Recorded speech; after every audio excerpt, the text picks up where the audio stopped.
Hi, it's Tilda from the Ori Mill. In this video I'm going to show you how to do a slip knot. To make a slip knot, place your yarn so it creates a loop. Make sure your working yarn is on top of your tail end of the yarn. Now pinch your thumb and your index finger and place it into the loop.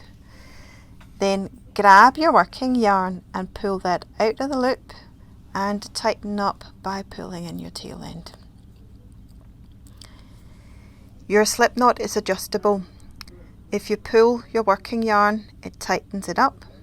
If you pull in the loop, it loosens it up.